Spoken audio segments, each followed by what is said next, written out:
कभी तुमने नोटिस किया है कि लाइफ में सबसे बड़ा डिफरेंस टैलेंट या इंटेलिजेंस नहीं बनाता। सबसे बड़ा डिफरेंस संकल्प बनाता है। संकल्प यानी एक ऐसा डिसीजन जो सिर्फ दिमाग का नहीं, पूरी आत्मा का होता है। ऐसा डिसीजन जहां इंसान के अंदर एक आवाज क्लियर हो जाती है, अब चाहे कुछ भी हो जाए, मुझे ये करना ही है। स्वामी विवेकानंद की लाइफ में भी एक ऐसा ही मोमेंट आया था, जहां उन्होंने दुनिया को संकल्प की असली पावर दिखा दी। ये वो टाइम था जब विवेकानंद जी अभी यंग थे। उनका असली नाम नरेंद्र नाथ दत्त था। उनके अंदर बचपन से ही एक अजीब सी बेचैनी थी। वो सच की तलाश में थे।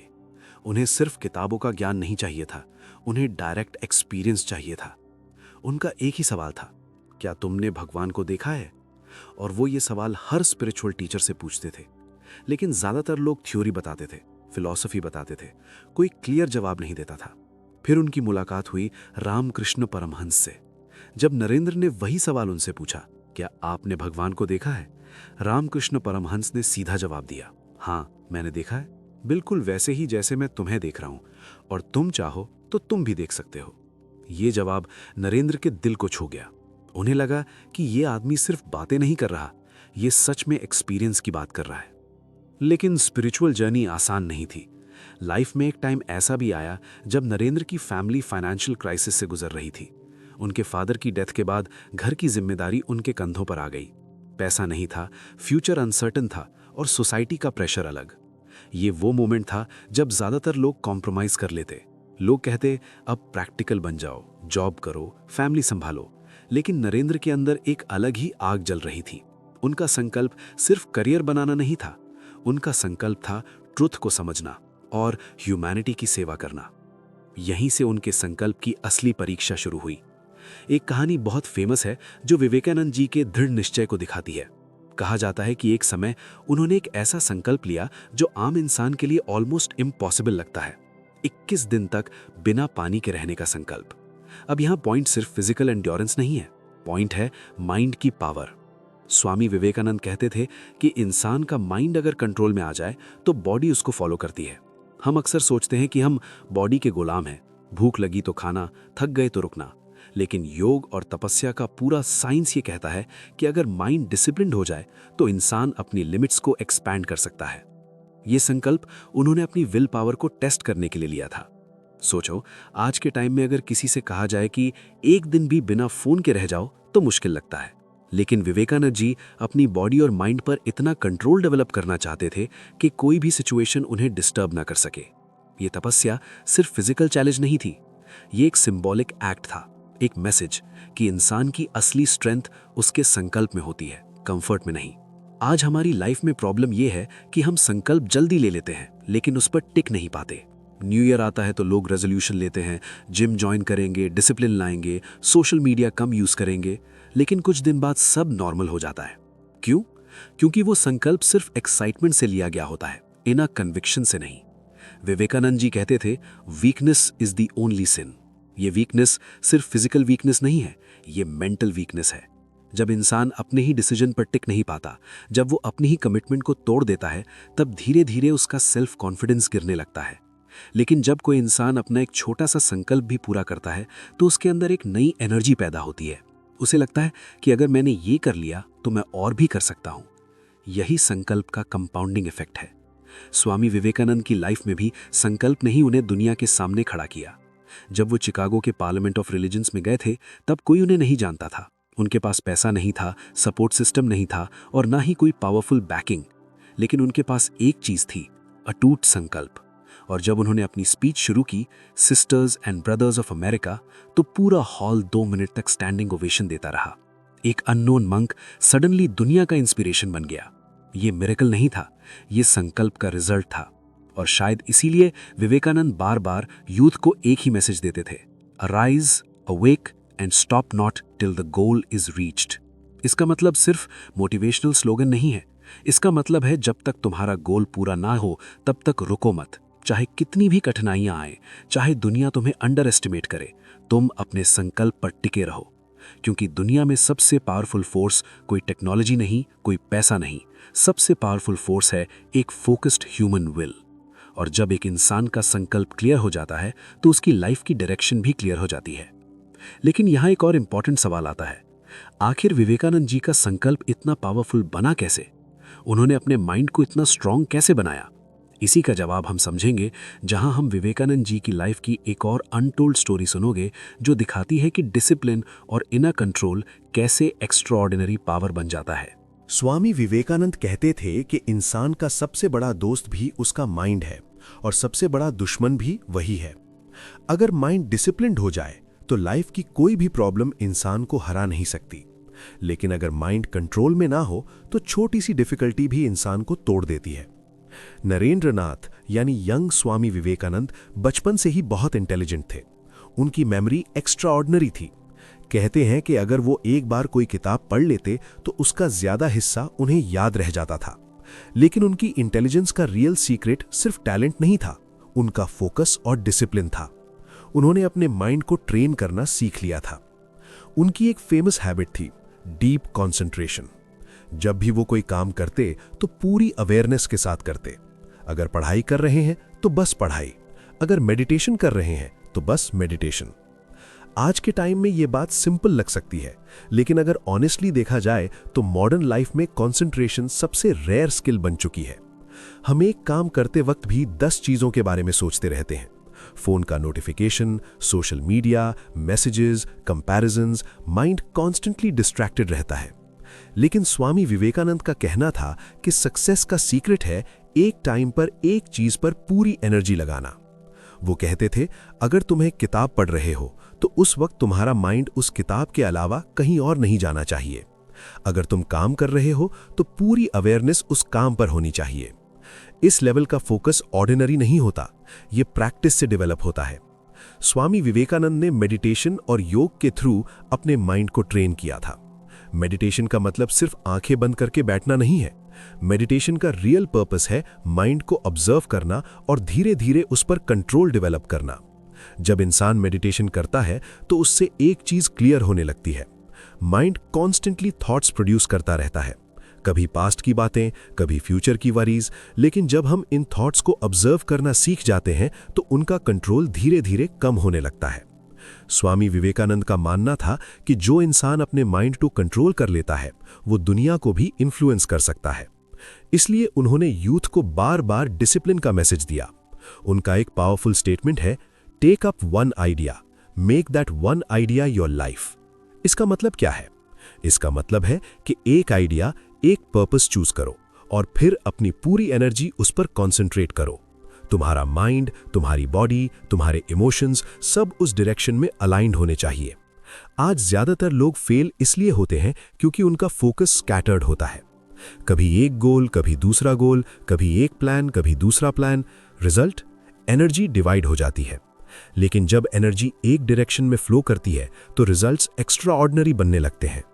स्वामी विवेकानंद की लाइफ में भी ये प्रिंसिपल क्लियरली दिखता है। जब उन्होंने डिसाइड कर लिया कि उनका मिशन स्पिरिचुअल नॉलेज को दुनिया तक पहुंचाना है, तो फिर उन्होंने उस डायरेक्शन में पूरी डेडिकेशन के साथ काम किया। वो इंडिया के अलग अलग पार्ट्स में घूमे, लोगों से मिले, सोसाइटी की प्रॉब्लम्स को समझा। उन्होंने पॉवर्टी देखी, इनइक्वालिटी देखी और समझा कि स्पिरिचुअल नॉलेज का रियल पर्पस सिर्फ पर्सनल एनलाइटनमेंट नहीं है, बल्कि ह्यूमैनिटी की सर्विस भी है। यहीं से उनकी फिलॉसफी और क्लियर हो गई। उनके लिए स्पिरिचुअलिटी का मतलब लाइफ से भागना नहीं था, बल्कि लाइफ को ज्यादा अवेयरनेस के साथ जीना था। उन्होंने यूथ को इंस्पायर किया कि स्ट्रांग बनो, सिर्फ फिजिकली नहीं, मेंटली और स्पिरिचुअली भी। उनका एक फेमस स्टेटमेंट है, you can not believe in God until you believe in yourself. ये लाइन बहुत पावरफुल है। स्वामी विवेकानंद का मानना था कि जब तक इंसान अपनी पोटेंशियल को नहीं पहचानता, तब तक वो लाइफ में बड़ा कंट्रीब्यूशन नहीं कर सकता। सेल्फ बिलीफ का फाउंडेशन डिसिप्लिन से बनता है। जब तुम अपनी हैबिट्स कंट्रोल करते हो, जब तुम डिस्ट्रैक्शन से दूर रहना सीखते हो, जब तुम अपने कमिटमेंट्स को तोड़ते नहीं, तब धीरे धीरे तुम्हारा कॉन्फिडेंस नेचुरल बनने लगता है। ये फेक मोटिवेशन नहीं होता, ये एक्सपीरियंस से आता है। स्वामी विवेकानंद की लाइफ का सबसे बड़ा लेसन यही है, माइंड को ट्रेन करो। क्योंकि अगर माइंड वीक है तो टैलेंट भी यूजलेस हो जाता है, और अगर माइंड स्ट्रांग है तो ऑर्डिनरी इंसान भी एक्स्ट्रा ऑर्डिनरी काम कर सकता है। आज के टाइम में भी अगर कोई इंसान विवेकानंद के टीचिंग्स को अप्लाई करे तो उसकी लाइफ ड्रास्टिकली चेंज हो सकती है।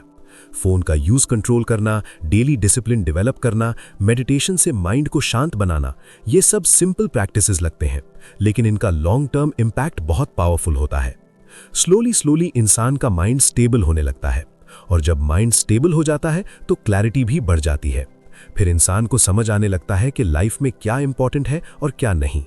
यही स्वामी विवेकानंद का मैसेज था, strong mind, strong character, strong life. लेकिन स्वामी विवेकानंद की जर्नी सिर्फ पर्सनल डिसिप्लिन तक लिमिटेड नहीं थी। उनकी लाइफ में एक और टर्निंग पॉइंट आया, जब उन्होंने डिसाइड किया कि वो अपने नॉलेज को सिर्फ इंडिया तक नहीं बल्कि पूरी दुनिया तक लेके जाएंगे। और इसी डिसीजन ने उन्हें शिकागो के world famous parliament of religions तक पहुंचाया। लेकिन उस जर्नी के पीछे भी एक पावरफुल स्टोरी छुपी हुई है, स्ट्रगल, रिजेक्शन और पेशेंस की स्टोरी। स्वामी विवेकानंद की लाइफ का एक ऐसा मोमेंट भी आया जिसने उन्हें सिर्फ इंडिया का स्पिरिचुअल टीचर नहीं बल्कि पूरी दुनिया का इंस्पिरेशन बना दिया। ये मोमेंट था 1893 का शिकागो पार्लियामेंट ऑफ रिलीजन्स। लेकिन अगर हम इस इवेंट को सिर्फ एक फेमस स्पीच के रूप में देखते हैं तो कहानी का सबसे इंपॉर्टेंट हिस्सा मिस हो जाता है, क्योंकि उस स्पीच के पीछे एक लंबी स्ट्रगल और अनसर्टेनिटी की जर्नी थी। उस वक्त स्वामी विवेकानंद एक यंग मंक थे जो इंडिया भर में ट्रैवल कर रहे थे। वो विलेजेस, सिटीज और टेम्पल्स में जाकर लोगों से मिलते, सोसाइटी को ऑब्जर्व करते और समझते कि इंडिया की सबसे बड़ी प्रॉब्लम क्या है। उन्होंने पॉवर्टी देखी, इग्नोरेंस देखी और सबसे ज्यादा एक चीज नोटिस की, लोग अपनी ही स्ट्रेंथ को भूल चुके थे। इंडिया की स्पिरिचुअल ट्रेडिशन बहुत रिच थी, लेकिन कॉलोनियल पीरियड और सोशल प्रॉब्लम्स की वजह से लोगों का सेल्फ कॉन्फिडेंस कम हो गया था। स्वामी विवेकानंद को लगने लगा कि अगर इंडिया को उठाना है तो सबसे पहले लोगों को उनकी अपनी शक्ति का एहसास दिलाना होगा। इसी वक्त उन्हें शिकागो में होने वाले वर्ल्ड पार्लियामेंट ऑफ रिलीजन्स के बारे में पता चला। ये एक इंटरनेशनल कॉन्फ्रेंस थी जहां दुनिया के अलग अलग रिलीजन्स के रिप्रेजेंटेटिव्स अपने आइडियाज शेयर करने वाले थे। स्वामी विवेकानंद के दिमाग में एक थॉट आया, अगर भारत की स्पिरिचुअल विजडम को दुनिया के सामने रखा जाए तो लोग समझ पाएंगे कि ये सिर्फ एक देश की परंपरा नहीं बल्कि पूरी ह्यूमैनिटी के लिए वैल्यूएबल नॉलेज है। लेकिन प्रॉब्लम ये थी कि उनके पास ना इनविटेशन था ना फाइनेंशियल सपोर्ट। उस टाइम इंडिया से अमेरिका जाना कोई सिंपल बात नहीं थी। ट्रैवल एक्सपेंसिव था, अरेंजमेंट्स कॉम्प्लिकेटेड थे। कई लोगों ने उन्हें डिस्करेज भी किया। किसी ने कहा, एक साधु अमेरिका जाकर क्या करेगा? किसी ने कहा, तुम्हें वहां कौन सुनेगा? लेकिन स्वामी विवेकानंद के अंदर जो संकल्प था वो इन डाउट्स से बड़ा था। कुछ लोगों ने उनकी सिंसियरिटी और विजन देखकर उन्हें फाइनेंशियल हेल्प दी और आखिरकार स्वामी विवेकानंद अमेरिका के लिए निकल पड़े। लेकिन शिकागो पहुंचने के बाद एक और मुश्किल सामने आ गई। कॉन्फ्रेंस की रजिस्ट्रेशन की डेट निकल चुकी थी, मतलब टेक्निकली उन्हें स्पीच देने की परमिशन नहीं मिल सकती थी। सोचो, इतनी लंबी यात्रा के बाद अगर किसी को यह पता चले कि वो जिस इवेंट के लिए आया था उसमें बोलने का मौका ही नहीं मिलेगा तो शायद ज्यादातर लोग निराश होकर वापस लौट जाते। लेकिन उन्होंने हार नहीं मानी। उन्होंने पेशेंस रखा और सही लोगों से मिलने की कोशिश की। इसी दौरान उनकी मुलाकात हार्वर्ड यूनिवर्सिटी के एक प्रोफेसर जॉन हेनरी राइट से हुई। राइट ने स्वामी विवेकानंद से थोड़ी देर बात की और उनकी नॉलेज से इतने प्रभावित हुए कि उन्होंने तुरंत कॉन्फ्रेंस ऑर्गेनाइजर्स को लेटर लिखा। उस लेटर में राइट ने लिखा, इस व्यक्ति से क्वालिफिकेशन मांगना ऐसा है जैसे सूरज से पूछना कि तुम्हारे पास रोशनी देने का अधिकार क्या है। इस लेटर की वजह से स्वामी विवेकानंद को पार्लियामेंट ऑफ रिलीजन्स में बोलने का मौका मिल गया। और फिर आया वो मोमेंट जिसने हिस्ट्री बना दी। 11 सितंबर 1893 शिकागो। जब विवेकानंद स्टेज पर पहुंचे तो हॉल में दुनिया भर के रिलीजियस लीडर्स बैठे थे। स्वामी विवेकानंद ने अपनी स्पीच की शुरुआत इन शब्दों से की, sisters and brothers of America. बस इतना कहना था। पूरे हॉल में बैठे 7,000 लोग अचानक खड़े हो गए और लगभग 2 मिनट तक अपलॉज देते रहे। क्यों? क्योंकि उस एड्रेस में एक जेन्युइन वार्मथ थी। वो सिर्फ फॉर्मल ग्रीटिंग नहीं थी, उसमें एक यूनिवर्सल ब्रदरहुड की भावना थी। उसके बाद स्वामी विवेकानंद ने जो स्पीच दी उसमें उन्होंने हिंदू फिलॉसफी की डेप्थ एक्सप्लेन की, लेकिन किसी सुपीरियॉरिटी के एटीट्यूड के साथ नहीं। उन्होंने टॉलरेंस और एक्सेप्टेंस की बात की। उन्होंने कहा कि दुनिया के अलग अलग रिलीजन्स अलग रास्ते हो सकते हैं, लेकिन अल्टीमेट ट्रूथ एक ही है। उनकी स्पीच पावरफुल थी क्योंकि वो सिर्फ नॉलेज से नहीं, एक्सपीरियंस से निकली थी। उस स्पीच के बाद Swami Vivekananda overnight international figure बन गए। अमेरिकन न्यूज़पेपर्स ने उन्हें the cyclonic monk from India कहा। लोग उनके लेक्चर सुनने के लिए भीड़ में आने लगे। लेकिन अगर इस पूरी स्टोरी का डीपर लेसन समझा जाए तो वो सिर्फ एक सक्सेसफुल स्पीच की कहानी नहीं है, ये फेथ, पेशेंस और पर्पस की कहानी है। अगर स्वामी विवेकानंद रजिस्ट्रेशन प्रॉब्लम देखकर हार मान लेते तो शायद हिस्ट्री कुछ और होती। अगर उन्होंने लोगों की नेगेटिविटी को सीरियसली ले लिया होता तो शायद वो चिकागो तक पहुंच ही नहीं पाते। लेकिन उन्होंने एक चीज पर भरोसा रखा, अपने मिशन पर, और यही उनकी सबसे बड़ी स्ट्रेंथ थी। आज भी अगर हम इस स्टोरी को अपनी लाइफ में अप्लाई करें तो एक पावरफुल लेसन मिलता है। कई बार लाइफ में अपॉर्चुनिटीज तुरंत नहीं मिलती, कई बार डोर्स बंद हो जाते हैं, लेकिन अगर पर्पस क्लियर हो तो रास्ते धीरे धीरे खुलते जाते हैं। स्वामी विवेकानंद का चिकागो स्पीच सिर्फ एक हिस्टोरिकल इवेंट नहीं था, ये एक रिमाइंडर है कि एक इंसान का विजन पूरी दुनिया को इंस्पायर कर सकता है। लेकिन विवेकानंद की जर्नी यहां खत्म नहीं हुई। चिकागो के बाद उन्होंने दुनिया के कई देशों में लेक्चर्स दिए और मिलियंस ऑफ पीपल को इंस्पायर किया। लेकिन उनकी टीचिंग्स का सबसे पावरफुल मैसेज क्या था? वो मैसेज जो आज भी हर यंग पर्सन की लाइफ बदल सकता है। और वही मैसेज अब हम समझेंगे, जहां हम विवेकानंद की फिलॉसफी का सबसे प्रैक्टिकल लाइफ लेसन जानेंगे। शिकागो की स्पीच के बाद स्वामी विवेकानंद सिर्फ एक मंक नहीं रहे, बल्कि पूरी दुनिया के लिए इंस्पिरेशन बन गए। अमेरिका और यूरोप के कई शहरों में उन्होंने लेक्चर्स दिए। लोग उनकी बात सुनने के लिए दूर दूर से आते थे। लेकिन इंटरेस्टिंग बात यह है कि उनकी टीचिंग्स सिर्फ रिलीजन तक लिमिटेड नहीं थी। स्वामी विवेकानंद स्पिरिचुअलिटी को लाइफ से अलग नहीं मानते थे। उनके लिए स्पिरिचुअलिटी का मतलब था ह्यूमन पोटेंशियल को जगाना। वो कहते थे कि हर इंसान के अंदर एक इमेंस पावर छुपी हुई है, लेकिन ज्यादातर लोग उस पावर को पहचानते ही नहीं। उनका एक फेमस स्टेटमेंट है, all power is with in you, you can do anything and everything. इसका मतलब ये नहीं कि लाइफ में डिफिकल्टीज नहीं आएंगी, डिफिकल्टीज तो आएंगी ही, लेकिन स्वामी विवेकानंद का पॉइंट ये था कि इंसान अक्सर अपनी प्रॉब्लम्स से ज्यादा अपने डाउट्स से हार जाता है। अगर किसी को बचपन से ये सिखाया जाए कि तुम वीक हो, तुम कुछ बड़ा नहीं कर सकते, तुम ऑर्डिनरी हो, तो धीरे धीरे वो इंसान भी वही मान लेता है। और जब इंसान अपने बारे में ये बिलीफ बना लेता है तो उसकी लाइफ भी उस बिलीफ के हिसाब से शेप होने लगती है। स्वामी विवेकानंद का मिशन था लोगों के अंदर से ये वीकनेस निकाल देना। वो यूथ से कहते थे, स्ट्रांग बनो, पहले अपने आप पर विश्वास करो। जब तुम खुद पर बिलीव करना सीख जाओगे तब दुनिया भी तुम पर बिलीव करेगी। उनके अकॉर्डिंग रियल एजुकेशन का पर्पस सिर्फ इंफॉर्मेशन देना नहीं है। रियल एजुकेशन का पर्पस है कैरेक्टर बिल्ड करना। कैरेक्टर का मतलब है डिसिप्लिन, करेज और रिस्पॉन्सिबिलिटी। आज के टाइम में नॉलेज की कमी नहीं है। इंटरनेट पर हर टॉपिक की इंफॉर्मेशन मिल जाती है, लेकिन इंफॉर्मेशन होने के बाद भी लोग कंफ्यूज क्यों रहते हैं? क्योंकि इंफॉर्मेशन माइंड को भरता है, लेकिन कैरेक्टर लाइफ को डायरेक्शन देता है। स्वामी विवेकानंद कहते थे कि अगर एक स्ट्रॉन्ग कैरेक्टर डेवलप हो जाए तो इंसान किसी भी फील्ड में सक्सेस पा सकता है। इसी फिलॉसफी को प्रैक्टिकल बनाने के लिए विवेकानंद ने एक और इंपॉर्टेंट चीज पर फोकस किया, राजयोग। राजयोग का मतलब है माइंड को समझना और उस पर कंट्रोल डेवलप करना। स्वामी विवेकानंद का मानना था कि ह्यूमन माइंड एक पावरफुल इंस्ट्रूमेंट है, लेकिन ज्यादातर लोग इस इंस्ट्रूमेंट को समझे बिना ही यूज करते रहते हैं। इस वजह से माइंड कभी पास्ट की मेमोरीज में उलझा रहता है, कभी फ्यूचर की वरीज में। राजयोग का साइंस ये सिखाता है कि माइंड को ऑब्जर्व कैसे करें, थॉट्स को कंट्रोल कैसे करें और इनर पीस कैसे डेवलप करें। स्वामी विवेकानंद कहते थे कि जब माइंड शांत और फोकस्ड हो जाता है तब इंसान की क्रिएटिविटी, क्लैरिटी और इंट्यूशन सब स्ट्रांग हो जाते हैं।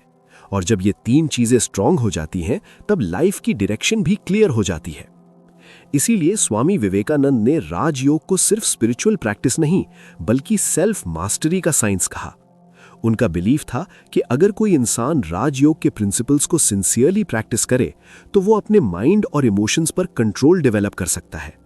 और जब इंसान अपने माइंड को कंट्रोल कर लेता है तो उसके लिए लाइफ की चैलेंजेस भी मैनेजेबल हो जाती हैं।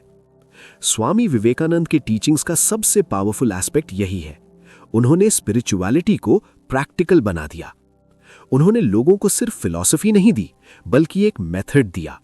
उन्होंने कहा, स्ट्रॉन्ग बॉडी, स्ट्रॉन्ग माइंड और स्ट्रॉन्ग कैरेक्टर, ये तीन चीजें मिलकर एक पावरफुल लाइफ बनाती हैं। और शायद इसीलिए स्वामी विवेकानंद आज भी यूथ के लिए इंस्पिरेशन बने हुए हैं। उनकी लाइफ ये प्रूव करती है कि एक इंसान भी दुनिया पर इंपैक्ट डाल सकता है अगर उसके अंदर क्लैरिटी, करेज और डेडिकेशन हो। अगर हम स्वामी विवेकानंद की लाइफ को एक लाइन में समराइज करें तो वो लाइन शायद ये होगी, अपनी शक्ति को पहचानो और उसे ह्यूमैनिटी की सर्विस में लगा दो। यही उनका रियल मैसेज था। आज भी अगर कोई इंसान स्वामी विवेकानंद के टीचिंग्स को सीरियसली अप्लाई करे तो उसकी लाइफ कंप्लीटली ट्रांसफॉर्म हो सकती है, क्योंकि स्वामी विवेकानंद का फिलॉसफी सिर्फ एक सेंचुरी पुरानी नॉलेज नहीं है, ये टाइमलेस विजडम है। और अगर तुम्हें स्वामी विवेकानंद की टीचिंग्स और डीपली समझनी है तो उनकी एक बहुत पावरफुल बुक है, राजयोग। इस बुक में स्वामी विवेकानंद ने मेडिटेशन, माइंड कंट्रोल और इनर स्ट्रेंथ के प्रिंसिपल्स को डिटेल में एक्सप्लेन किया है। अगर तुम सच में अपने माइंड को समझना चाहते हो और अपनी इनर पावर को अनलॉक करना चाहते हो तो राजयोग एक मस्ट रीड बुक है। इसी टॉपिक पर मैंने स्वामी विवेकानंद जी की बुक राजयोग का एक डिटेल्ड वीडियो भी बनाया है। अगर तुम्हें यह वीडियो इंफॉर्मेटिव लगा हो तो उस वीडियो को भी जरूर देखो। उस वीडियो में हमने राजयोग के प्रिंसिपल्स को सिंपल और प्रैक्टिकल एग्जाम्पल्स के साथ एक्सप्लेन किया है, जिससे तुम अपनी डेली लाइफ में अप्लाई कर सकते हो। वीडियो का लिंक डिस्क्रिप्शन में मिल जाएगा। और याद रखो स्वामी विवेकानंद का एक powerful message, arise, awake and stop not till the goal is reached. मतलब उठो, जागो और तब तक मत रुको जब तक अपना लक्ष्य हासिल न कर लो। यही स्वामी विवेकानंद की टीचिंग्स का एसेंस है। मिलते हैं अगले वीडियो में। सीखते रहिए, बढ़ते रहिए। धन्यवाद।